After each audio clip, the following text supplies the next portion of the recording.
Operations Director at the Prince's Regeneration Trust, and part of my role is to help with project development.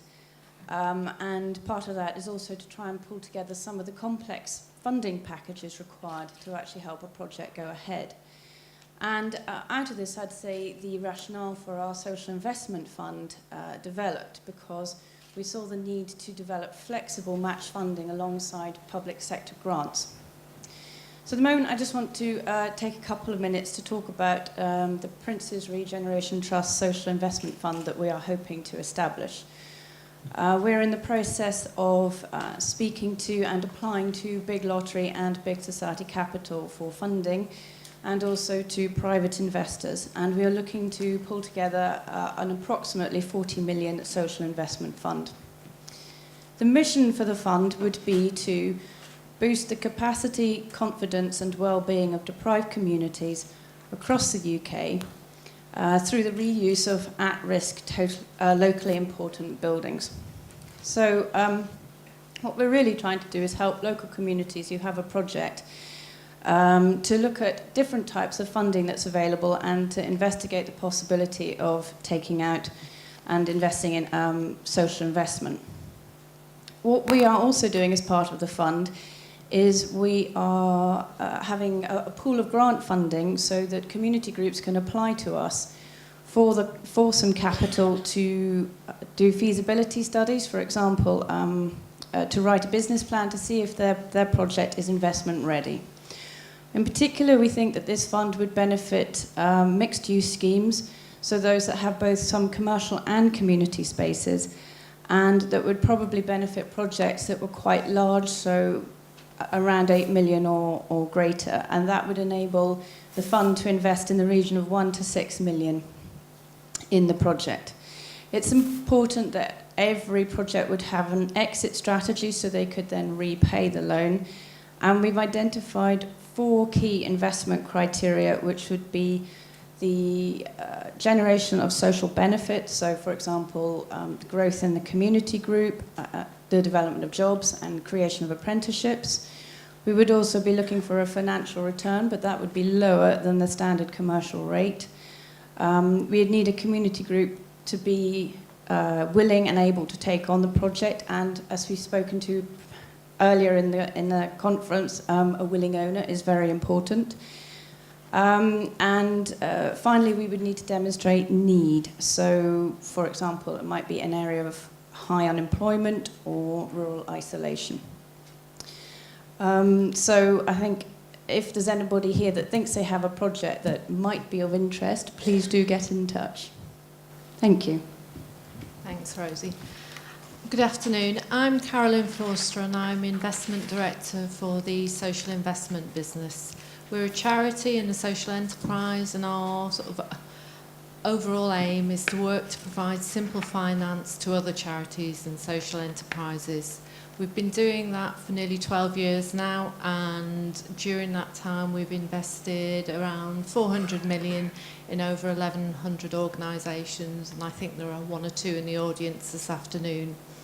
We've got a loan book of, what I should have said is, in terms of simple finance, what we look to do is do that through loans, grants and other investment products. In that context, we've got a loan book of 170 million, which I think is probably one of the largest in the sector at the moment. And of that, repayments currently stand at about 57 million, so that's about 33%, so a fairly mature loan book. The loans we've made range in size from 50,000 to 5 million, and I think 5 million is the largest. Bear with me a minute while I just go through the data in my head. Yeah, 5 million sounds about right. And we've done terms of 3 to 25 years, so it's very much a long-term relationship from our perspective. In terms of sectors, we've done a lot of different ones, a whole range, primarily focused on community enterprise though, and a lot of health and social care, but alongside that, children and young people, education and learning, environmental projects.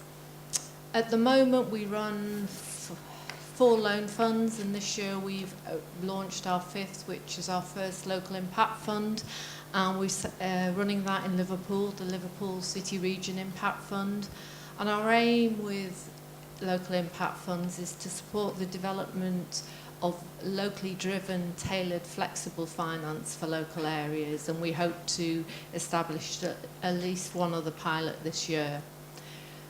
As well as direct investing, we're also starting to use our own money in different ways, and so we're starting to try and see how we can use it to catalyse new investors into the market. So we're looking to work with partners who may not have previously looked for a social return but are interested in entering the market, and that's something we've done through investment in a couple of other funds this year. We also run grant funds, two of which I think are particularly pertinent to today's discussion: the Investment and Contract Readiness Fund, which we run on behalf of the Cabinet Office, and Big Potential for Big Lottery. Those two funds are very much focused on helping organisations plan for and raise social investment and or deliver contracts, and also to help organisations build sustainability and viability, which we think are core to what we're trying to do with our money. Great, thank you. Kieron. Great, thanks Caroline. My name's Kieron Boyle, and I work in the Cabinet Office, and I head up our policies around social investment. I sit in a group called the Government Innovation Group, and we try very hard for that not to be an oxymoron. What I'd like to do today with my couple of minutes is perhaps cover three things, which is a bit of a why, a what, and a how. So give a why government is interested in social investment very quickly, a what, some of what we're doing to try and grow this field, and then a how, ways in which I think it might be relevant to some of the discussion today. In terms of the why, it's a very simple why, which is as government, as we look at the range of social challenges out there and the way in which we're currently seeking to address lots of them, there's a challenge, and the challenge is that we need, frankly, more innovative ways of dealing with those issues. We know that a lot of those answers are not going to come from within the public sector, and a lot come from without the public sector, from charities, from social enterprises. And that's how we got into the social investment space. So if I think about social investment as investing to have a social return alongside an economic return, in particular, we focused on this from the angle of the charity or the social enterprise that needs finance to scale and grow what it does best. So what we're trying to do is work out what government can do to help grow a social investment market. And there are various different ways in which we think governments can do that. So just to go through some of those very quickly, just to give a bit of context to our work and show the government's interest in this space. And the very first thing we can do is, act as governments often do, which is as a market steward or an umpire. And there's a lot of work about trying to make sure that the rules of the game work for charities and social enterprises and foundations that are trying to do interesting stuff in this space. So, for a practical example, we've been doing some interesting work with the Law Commission, checking out whether the rules for foundations being able to socially invest are clear enough. And short answer is they're probably not, as the Law Commission is looking to do something around that. We then think about what we can do as a market builder in our own right, using some of the oomph that government has. And that basically splits out into three different areas. So we can think about the supply of social investment capital into the space. And we created an organisation called Big Society Capital, a wholesale social investment bank that is looking to provide funds to intermediaries that themselves invest in social enterprises. We try and look at the demand side. So Caroline spoke about the Investment and Contract Readiness Fund. And basically, there are funds out there where we're trying to help social enterprises build up the capacity to take on investment. And then we think about the wider environment and how conducive is that to social investment. So a practical example of that is the social investment tax relief that was passed earlier this year. Very finally, we actually think about ourselves as government being a participant in this market. So it's really important how government buys and who it buys from in this space. So deeply relevant, I think, to the social investment agenda are things like the Social Value Act, which require commissioners to consider the social value of a service when buying it. And we're also doing a lot of work within government of thinking about how can we open ourselves up to more outcomes-based approaches. where we say what the cost of an issue to government is, but try and open it up to a more diverse set of providers from the social sector to come in and deliver those services. The reason I speak about all of those is frankly to say that government is very interested in this area. I've got to say it's very nascent at the moment and it's very small, but there are some practical examples out there of where social investment is taking place, which we've got the experts here who will be able to give better examples than I, but two that sprung to mind as I was thinking about this. The first one is an organisation called Bristol Together, and what they have done is they've raised a bond. A lot of that came from retail investors, and with that bond they are buying properties up, employing ex-offenders and people who've been out of work for a very long time, using them to do these properties up and then sell them on. You know, it's a really classic example of a social enterprise engaging in property and using social investment to make a change in a way that, frankly, is very different from what the public service would do. And another example of where social investment often sounds complicated but isn't always would be a fund called Pure Leapfrog, who've been invested in by Big Society Capital. And they've done things like provide loans to, one example is a swimming centre in Newcastle, to put in solar panels. What those have done is they've allowed them to reduce their costs of running the swimming pool and make it more accessible to the local community. And again, social investors were willing to back them.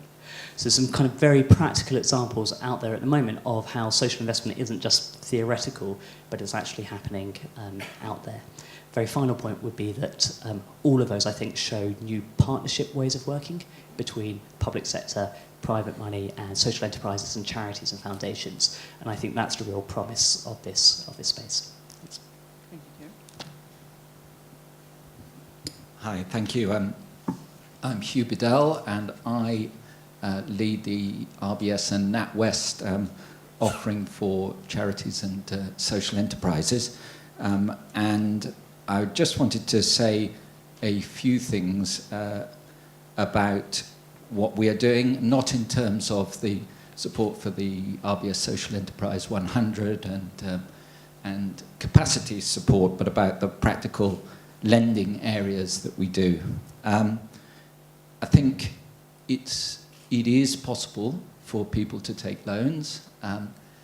Clearly, there are three areas for me where we're seeing people taking loans. One is where they are generating income and they are wanting to complete works. You may have some fundraising, you may want to start work straight away, and we're finding that the bank loan can fill that gap whilst further fundraising takes place. But clearly in those circumstances, you need to know that you are going to have the income and have thought about it to repay any loan that remains over a longer period. We have provided loans to many areas, to churches, charities, theatres, and it's worth talking to the bank about your plan and what you can do, but it really will be for people who are able to demonstrate repayment from income, although projections to some degree can be taken into account. We have to think very carefully, and naturally you would think carefully about that. So, you know, the thing we heard from Francis Mayhew earlier about doing it in parts and filling in with debt once you've set up part, and then going on to manage the next piece is possible. And there are a number of examples of those. The one I've been closest to over a number of years is Somerset House, which, if you think of it, 10 years ago was basically funded by the heavy hand of HMRC in one of its wings, and has become a vibrant place in the centre of London with a different feel altogether. And we provided loans to them over nearly all of that period as they've renovated pieces. The second area is really bridging loans, and RBS has a microfinance fund, which is a separate charity that we've put funds into, and we've been doing a number of loans there, particularly bridging It's a separate charity with separate board of trustees, and it deals with things the bank can't do. So it's worth looking at. And there it's quite often bridging loans from a variety of grant funders, whether Heritage Fund in a number of cases, local authority, it may be 2 or 3. And the key considerations for us there are, have you costed this carefully?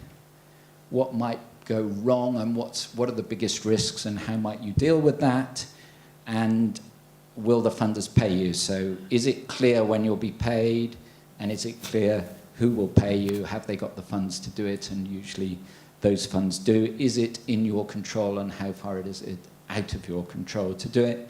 And there are examples on the RBS Inspiring Enterprise website, such as the Highlanders Museum, where they've completely refurbished their visitor experience, Sandhaven Harbour, where we help them to do repairs to the harbour following storm damage, and the Argyll Mausoleum, which is one that's underway at the moment. So there are ways to do it. If you look at the RBS Inspiring Enterprise and the piece on the Microfinance Fund, there are more examples.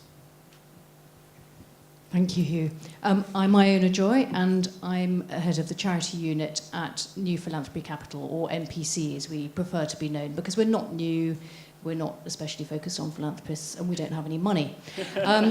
We are a think tank and consultancy, and our interest in social investment is entirely neutral. So if you're looking for completely unbiased and independent view on social investment, then come no further than us. So the work that we do in the social investment space reflects very much the work that we do anyway for charities and funders. Our objective is to help charities and funders on both supply side and demand side to become more effective and achieve more impact with their meagre resources. And so what we do in the social investment space is we've done quite a lot of sort of market reviews and think tank style work when the market was developing and it was a bit younger. I know it's still nascent, but it feels like it's been nascent for a while. And so we helped some of the market builders by providing some market research and market analysis. But we've moved on a bit from that, and that we now help charities and funders think strategically about whether social investment is right for them. And we've got a piece of work with an organisation at the moment that's thinking about whether or not to form a joint venture to increase its trading capacity, as an example. Or we might be working with a philanthropic funder, a family foundation, who's basically thinking of using investment and market building techniques to fix the problem of water and sanitation in Africa and India. So those are at a strategic level. We're not FCA regulated, so we have to be a bit careful how micro we get when providing the advice. It has to be quite high level. In other areas, we do quite a lot on impact measurement, and we're finding that increasingly the impact measurement work that we do with charities and funders is actually straying into the social investment space. And on Thursday, for those of you who really are gluttons for punishment, we will be publishing our impact measurement paper, Understanding the Impact of Social Investment, what NPC has learnt so far. That's coming out on Thursday, in case you were wondering about impact measurement. And I stress impact measurement because we are hearing that whilst investors have let the market get off quite lightly so far on measuring their impact, we are increasingly discovering that if the market is to grow, people have to make their case on the social impact that they're achieving much more clearly. Because if investors are going to take a bit of a discount on their financial return, they'll want to know what they're getting in return. And then we also have a training function, and we offer training to charities and funders. And what we often find is that this is a very good way for charities to sometimes think about whether or not they should be pursuing social investment, whether it is for them, and to meet some other people who are in a similar boat. and to compare notes. So it feels more like a sort of open surgery than a formal session when we do run that. So that's us. Do talk to us if you want to learn more. Thanks very much, Iona. I think that gives you a flavour for the breadth of the people we've got on the panel today. I'm going to open it up to the audience in a moment, but I thought I'd just sort of start by asking a question myself, which I think may be one that's sort of going through the minds of many people here, which is, how does a community group know whether this might be a super vehicle? How do they know whether they should be spending what effectively is limited energy on exploring this whole issue of social investment? I'm going to start by passing down to Caroline. I think one of the things about that is that we've talked a bit about the market being nascent, but actually there are a lot of people who've already taken on social investment. And one of the things I would always say, and picking up a bit on Iona's point, is talk to others who have done it to see how it's worked for them. And we have a lot of investees who are always willing to share their experiences with organisations. Beyond that, there is a lot of advice and support out there. I referred to the Big Potential website earlier, where there's a new guide on there about social investment, and it helps organisations think through what social investment is, how it can be used, whether it's right for them. It is true to say, actually, you have to put a bit of time and energy, some of that limited energy in fairly early on to make that decision and to make an informed choice. But there is probably a lot more information out there now in that space than there was 2 years ago, probably. Yes, clearly social investment won't suit every community group, and in some instances a more straightforward bank loan might be more appropriate. But it is certainly potential funding when you're looking at, as I said, a slightly larger project where you think that you've got the commercial revenues that will then pay back, and that wouldn't necessarily be under the standard monthly payment. It would be under disposal of a part of the asset, so you would then repay the loan in one lump sum. And that can work quite well when you're structuring with different types of projects. So it really, I would say, depends on a case-by-case basis. Okay, thank you. I think we're going to take some questions from the audience now. I'm going to get one of my colleagues to run around with a microphone. Who has questions for the panel? I'm Shane Quinn from the Belfast Buildings Trust. And I suppose just following on from Iona's point about the report coming out on Thursday and the whole issue of measuring impact, number one, do you want to give us any insights into what's in the report? But equally, I suppose, the issue of, I think it maybe is a scary thing for a lot of organisations in terms of there's no real sense of how investors want their investment to be measured. And is there a sense that there might be a standardisation in terms of how measuring can be done? Or, have investors given any kind of insight into what kind of things they want to see measured?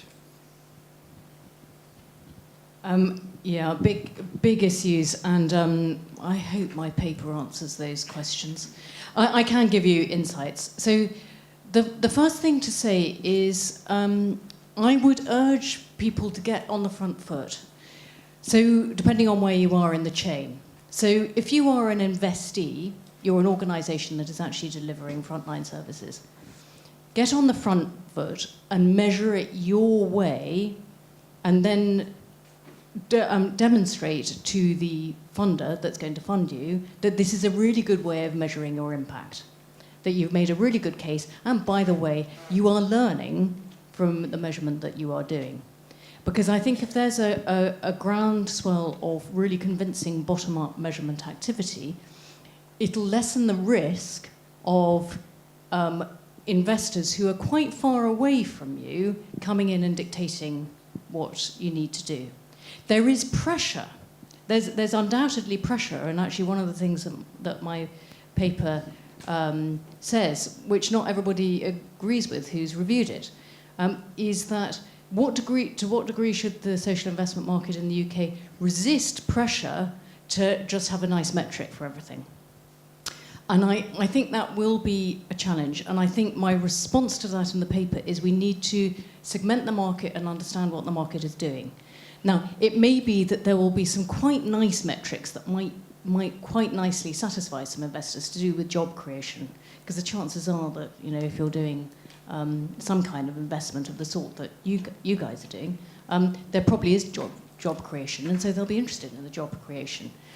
However, you know that the impact that you'll be having on the communities will be much more complex than that, much more interesting than that, but not necessarily aggregatable to an investor somewhere in France or US that's putting some money in the funds.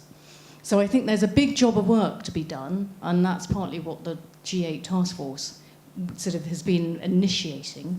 I think there's a big job of work to be done to try and connect what investors coming into the market on, you know, big scale, wholesale, want to have some kind of tick box thing that they can easily read and understand, versus the actual complexity of the deals that are being done on the ground. And certainly MPC is very keen to be working with the likes of Big Society Capital, who are really interested in this issue, to make sure that we somehow come up with systems and options that are recognisable and common where they can be, but without kind of making it hard for investees who are actually delivering all the social impact. So not a definitive answer, work in progress. MPC trying to be a bit on your side and helpful? If I could sort of give a bit of an answer as an organisation that's actually been going through this process, I have to say, hands up, it's been much more painful than I thought it would be. I think largely that's because, you know, we're an organisation that's been going for 18 years. We delivered, you know, 70 projects, many of them alongside community groups. We, you know, brought back 1 million square feet of, you know, we thought we knew what we were doing, and we thought we had what one of my trustees calls proof of concept. You know, we do it and it works, doesn't it? And somebody this morning was quoting some great statistics about why people visit more if they have an interest in the heritage of somewhere. So we were absolutely convinced that we knew what we were doing. And I think what this process has made us do is take a full step back, and actually we've had some great help from MPC in doing this, and actually look at, okay, when you say you do good, Ros, who's it? Who does it? What need are you addressing? What particular part of the population are you hoping you're going to benefit from this?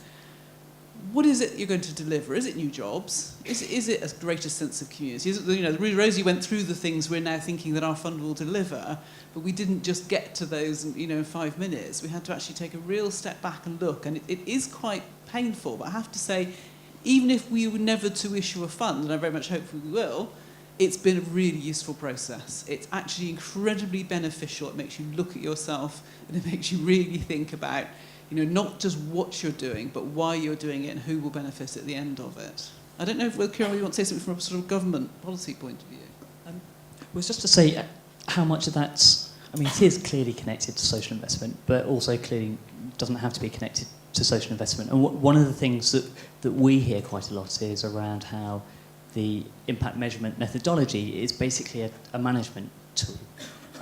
So I couldn't agree more with the owner's point around capture those things that you need to capture for the impact that you wish to see.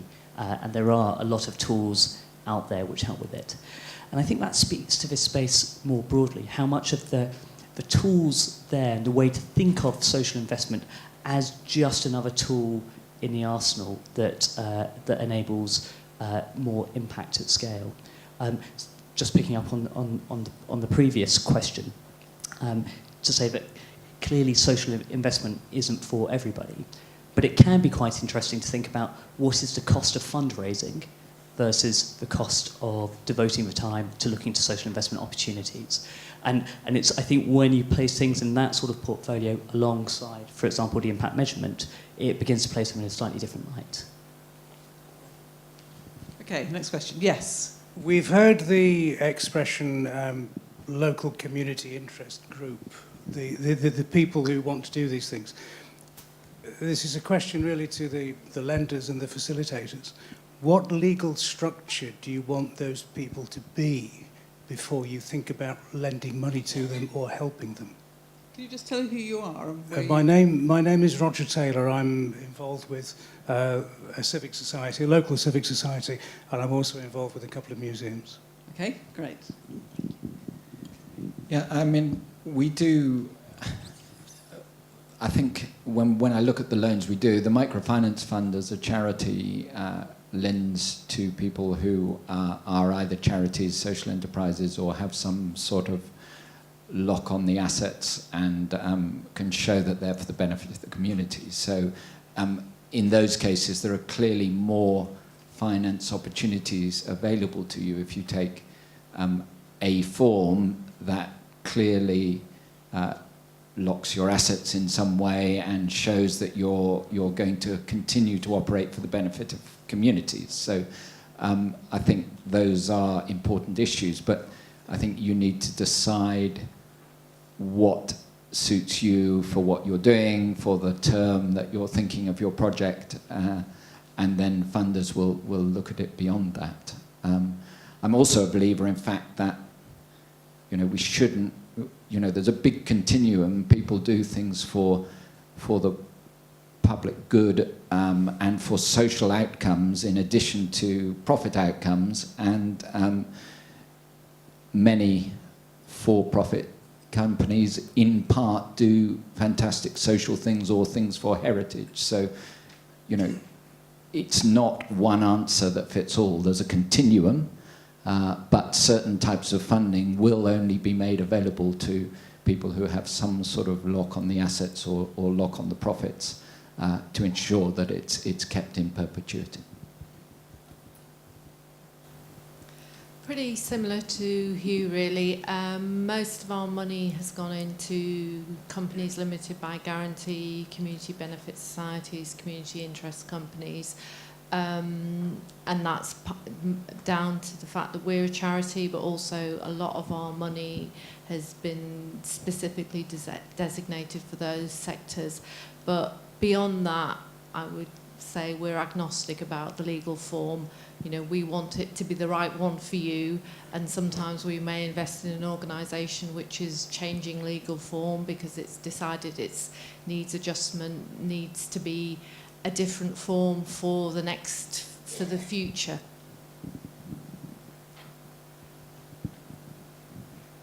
Yeah, just to chuck in with a different angle on that, there's always a risk of the tail wagging the dog here. So there's around £3 billion of lending that goes to a charity sector in the UK. The social investment market, as defined by going through intermediaries like social investment business, is about £300 million in size. So I'd agree with both that there's no one size fits all. I think it is really important for groups when setting up to think about the long-term implications of a legal form that they take, and they can be very considerable. So, for example, if you set yourself up as a community interest company, that opens up some pots of funding, also makes it much harder to get others. But there are a lot in the sector sitting here who are really, really experienced at providing advice on those routes, but they all have their pros and cons with the route that you take. Rosie, can you just talk a bit about how important it is that the organisation is also a charity? Does that make a huge difference in terms of attracting funding? It wouldn't do in terms of potentially social investment funding, because you could also be a social enterprise. But, some trusts and foundations in particular will only grant to charitable organisations. So I think that is quite a key consideration when you're looking at, what form to take. But it depends. Some requirements will outweigh that benefit. So you do need to look at it in the round. Okay. Yes, gentleman over here. I'm confused. Will an unusual proposal, if submitted to BRIC, be able to solicit the help of all the other organisations?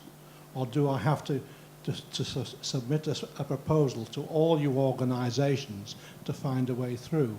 And does your paper, the lady in the and then would your paper in the end clarify a way through for the entrepreneur and innovative heritage person to find his way through this blancmange? I think what we're going to try and do is use brickwork as the way of signposting people to all these different resources and organisations. So, we're not going to attempt to sort of replicate or bring it all onto. We will simply signpost you towards those organisations. So, if you're looking for a particular type of investment, yes, you would have to go to the relevant organisation direct. If you're looking for advice on whether social investment is something that might work for you or whether you should be looking at it, then that's a question you could pose on brickwork, and people would come, including members of my team, but other people here, people like Ian Lush, others who understand this marketplace really well, come on and give you the answer to that question. So I think there's a couple of ways in which you could do that. The other thing that may possibly have been mentioned, which might have caused is there is, through the BRIC programme, we are mentoring a number of different projects, and I think I'm right in saying we've still got scope for some more projects to come in about. So if your project is at a point where you think it would help to get some additional advice and support, then talk to Ileana. She will be able to tell you about whether it makes sense for that to be one that we would get involved in, whether we can actually be helpful. Who else? Yes, gentleman here. Although this is my first conference, and I'm totally uplifted by the amount of people that are here, and everybody seems so purposeful in what they want to do. But in the meanwhile, I find it quite sad, considering as a member of the government here, that the councils and also the government allow people to come in here and literally take over areas, particularly the one I was involved with, and leave after you've made a profit and literally leave nothing for the people, the incumbents. In my area, there's 4 youth clubs that have been closed down, numerous places. There's no longer a social hub because of pubs. Pubs have all closed down again because of whatever those reasons. And then the new sort of social cleansing thing comes from town outwards, and we end up with nothing for the people that were there originally. It becomes like a situation where there is a social cleansing. And I'm just surprised that there's nothing in place, particularly from government, where they can force people who are getting these places and to do what they want with them, and not to leave some sort of legacy, whether it's on a surcharge or something like that, to ensure that they leave something for the people who are going to be there for the rest of their lives, not just there for 2, 3, 4, 5 years, and then just go into the place in the Bahamas and look back and say, I'm glad I'm not bloody there. It is. I'm very uplifted by just being here to my first conference. Absolutely brilliant. I really enjoyed it. I feel energised to go back and do some more in the area, but it really saddens me to see that the situation's been allowed to get like this. Can I just ask, are you trying to rescue a building? Have you yes, already done something? It's an old hospital which is about 150 years old, and the roof's been taken off, and we've just about stopped it from being demolished. I'm in the process of, we've got HLF funding up to now, and hopefully we can match it, we'll get the rest of it to rebuild it for the community use. We've got great ideas for it, and a bunch of people that I'm proud to be working with. And it just seems sad that we've got to come to this situation. Because the involvement, people have been subjugated around areas like my area for so long by councils and governments that don't really realise or care in some respects about what they're doing, and it's about time it needs to change, not just from us, but from the top downwards. Please. Sounds like a great example of community action. Kieron, do you want to? Yeah. I think Lee, that's a really, really fair point. Very well made, and obviously speaks to areas broader than my bit of a policy area. What I would say is that there are some things that are beginning to try and take that broader view of which you're speaking about. So I spoke about the Social Value Act. Essentially, what that's trying to do is help commissioners when they're presented with 2 options: buying a service that has no social value added to it, and one which does. So, for example, having some houses built will that just be built by any old company, or will it be built by a company that also employs people who are far away from the labour market? Now they can start to take some of that into consideration. It's only partial, and it doesn't answer all the points that you're making, which obviously go broader. But I think there are patterns now within government of where government is trying to work out the various different ways in which it can change the systems to take the points you're making into greater consideration. Yeah. Yeah, I mean, I think if you also look at some of the neighbourhood planning work, that again is an opportunity perhaps for communities to come together and have a view about what they want in their local area. Not easy, but it has worked quite well in some parts of the country and started to give people a bit of a say. I have 5 minutes left of my time, so have we got one more yes at the back here? It has all been very positive, and I wouldn't want to ask a negative question and bring it down, but I was just curious, because I've dealt with grant funding and other organisations like Homes and Communities Agency and development agencies in the past. I was wondering your approach as to your loans and your grants when there's underperformance or even non-performance. Do you take security? Do you take charges? And have you ever enforced that or even taken buildings back? Sorry, who was the question aimed at? Any of the grant-giving or loan-giving bodies. Here. Okay. When we invest, particularly in terms of loan finance, then I think I said earlier, we're there for the journey. So we're putting in money for a long-term period. We obviously want our money back, and that does mean that if security is on offer, then we'll often take it. But we take security as much as to give us a seat around the table when something goes wrong, because things do go wrong. And if we have security, then we're much better placed to work with the organisation to see what they can do to get through the situation.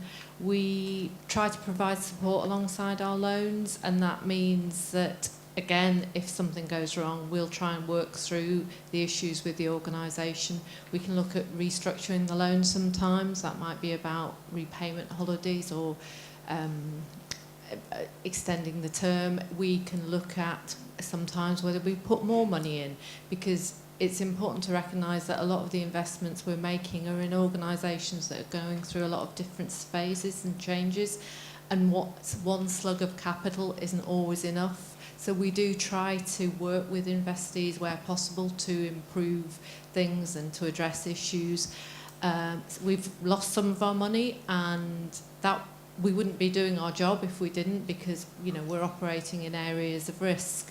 I think our current write-off rate across all 4 funds, cumulative, is just under 6%, so not doing too badly. But we've also got a lot of examples where, because we've gone in to work with an organisation, we've been able to turn the position around. So we don't always get it right, but we're there to try and work with an investee, not turn our backs on them when things go wrong.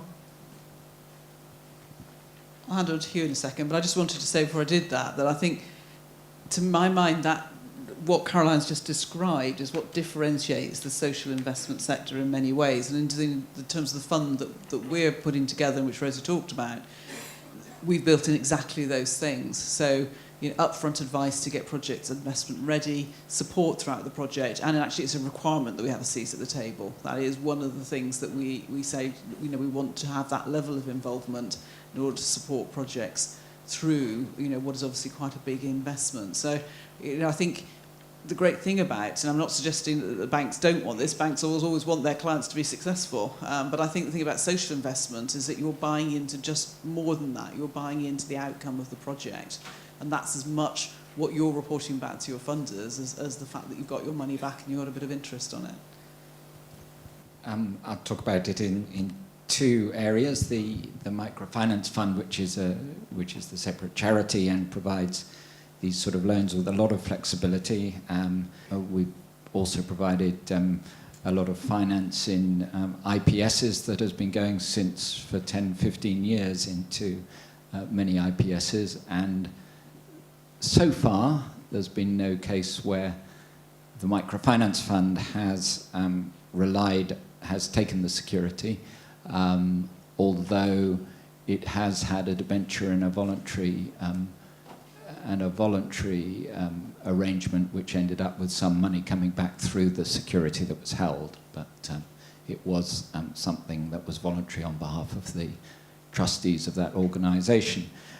In the bank itself, I've been involved in this particular sector at the larger end, and I've been lending since about 2002, and fortunately we haven't had any bad debts, nor have we had to reclaim any security, but I am sure that across the bank that is what is done quite not so often, in that we try to restructure things sensibly, but the point is that the bank does seek to recover from security, and there are very different circumstances.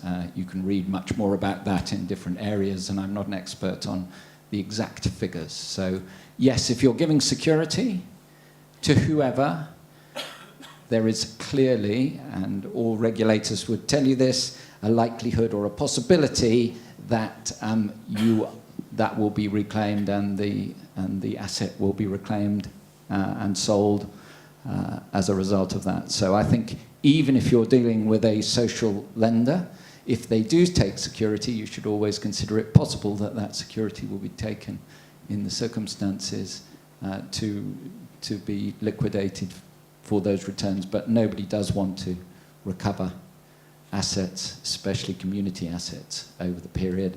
And there are many occasions when things are restructured properly. But if you give security to a bank, it would be very foolish not to say that you should clearly expect that it is possible that that security is taken and the funds used for the benefit of the depositors and shareholders of the bank, if it's a bank, or the charity as a whole, if it's a charity that's taking that security.